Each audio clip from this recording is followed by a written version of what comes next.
Nope, I'm going to decline it this time. We don't want the ending that we've already had. Sorry. So let's do a quick recap here. So, I am playing as a guy named Tom, and I have access to some guy's phone whose name is Dickie. And Dickie is in a cell next to me. We're both locked in cells. I have Dickie's phone, he has my phone. And we're both trying to frame each other for a terrorist attack, and Homeland Security are making us do this. So I'm under the form of Homeland Security now, and I need to kind of do what they say, otherwise me and my parents are both going to get locked up. So I either need to frame Dickie or it's going to happen to me, unless I can find a way out of this situation. Yep, things are fucked. So if you call the first two videos, you know I've got two endings, ending 0 and ending 1.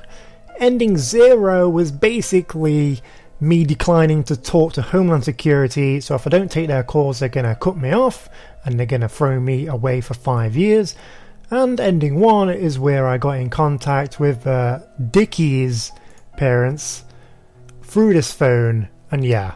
It's all a bit confusing. I may sometimes refer to Dickie's character as me, because it feels like I'm playing as this guy because I'm actually holding this dude's phone. So let's see how far we can get this time. Currently, Homeland Security want me to gather evidence of terrorism, and that includes going through this guy's phone, clicking on things that may look suspicious, and yeah, basically trying to set this guy up for being a terrorist. And on top of all this, if I go into Bluetooth, I can actually see my phone that is being used by Dickie in the cell next to me. So if I can figure out my password, I could probably communicate with Dickie in some way, but I'm not quite sure what my password is. I am playing as Tom. So for now, I guess I'm just going to kind of play along with Homeland Security here and try and find some evidence of terrorism. This can easily be done. I think if I go to search, I can actually see like the last few searches that this guy made. So I can see he searched riot. I can see he searched neo-fascism, which actually doesn't really bring up anything. And I can also search Bodo League Massacre. But yeah, as you can see, Homeland Security are texting us now. What do these bastards want? Oh god. He will soon be replaced by a teacher loyal to our government, someone who can promote patriotic values in our nation's youth. Mr. Freeman will be taken in for questioning and reconditioning. What? The dude's teacher? They're trying to set him up too? So if we browse through Dickie's Facebook, I'm sure there's going to be some kind of evidence here. Like, what's this? Yep, there we go. Supporting anti-government like parties and stuff. Jesus. One thing that is weird that I kind of stumbled upon when I first kind of launched this game is this random text message from this number 1818, and it's like an IP address of some kind. I'm not quite sure what it means, and I've not really been in contact with this number yet, so you know what, we're going to call it right now. I don't care, we're going in. 1818, let's see what happens when we dial this number. 1818. This could go anyway, let's see what happens. What is this? No answer. Well, that's interesting.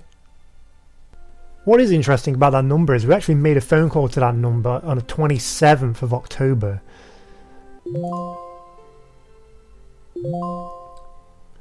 Believes in communism. Well, there's more evidence.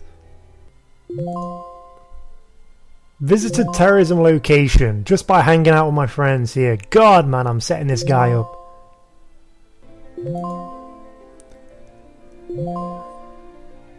There we go, more evidence there.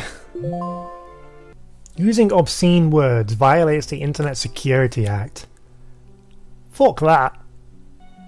So this number actually is evidence. Let's see what they're saying about this. This number, maybe it's related with the previous terrorist attack or the next one to come. We'll have the truth from Dickie. You do your job. So the only other objective we need to do is to find evidence of a demonstration plan. Maybe it's in this text with Freddy here, one of Dickie's friends. There we go. Legal demonstration. He used the term revolution. This is huge. It's a term packed with negative anti-state sentiment and intention.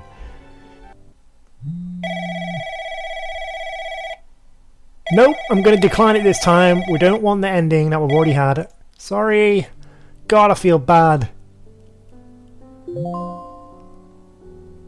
Oh no, now she's texting me. Fuck. Please pick up the phone. It wouldn't hurt as much if I at least knew you were alive. Please, honey. God. I want to, but I can't. The game will end. Alright. We actually clicked on the IP address number before. So maybe now that we've done that, we can actually call it. So let's try doing that and see if it actually works. Holy shit, the number worked! Yes, Harajuku Fun Madness. What? Who? Oh, this is head of the game called Harajuku Fun Madness. You called to ask about the game schedule, right? Yes. The game's been delayed for an indefinite period. There's been a safety issue with the gaming method. Well, to be honest, a governmental organisation presented us with a problem and they shut us down. There's nothing left related with the longitude and latitude coordinates sent to users on October 27th. I'm sorry for the inconvenience. Hello, are you there? I'm hanging up. So the numbers were coordinates? That's kind of weird.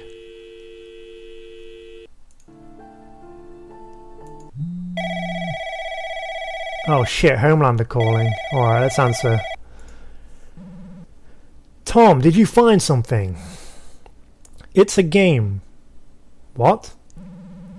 I think they were trying to play a game, just an alternate reality game, like a LARP, looking for clues and treasures in real-world locations. We've heard that before. That was the first testimony from Dickie. He has now confessed that it was a site for the second terrorist attack. You don't have a clue on how dangerous games are. It's not just a game. It's a disease? What is this? This really is like Pokemon Go! The state now classifies all gaming as an infectious disease. Playing games is in direct disobedience to the state. There are dangerous elements in the game you mentioned, such as learning the structure of a city and creating confusion and terror. Yep, this is definitely like Pokemon Go. Man, these Homeland Security guys, what the fuck, dude? But the coordinates were something that any player would have received. Oh Tom, even if the same coordinates were given, the result differs based on who received it. God damn, these are grasping at anything, dude. And Dickie's made his confession. You've done well. Now you and your family are innocent. Everyone may return home. Except Dickie, who you've just fucking framed. What is it that you're doing? You mean us? Don't deny your own contribution to this. We work to defend the state, to maintain the system and protect the well-being of the people. You're too young to understand. Friendships and games seem more important than safety. But that's because we adults are protecting you by any means necessary. Man, these fuckers are condescending.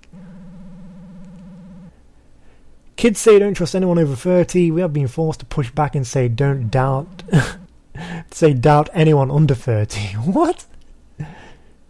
Don't forget to keep your mouth shut, Tom. National security never sleeps. Wow. What the fuck? And there we go, we've got another ending. Ending 2.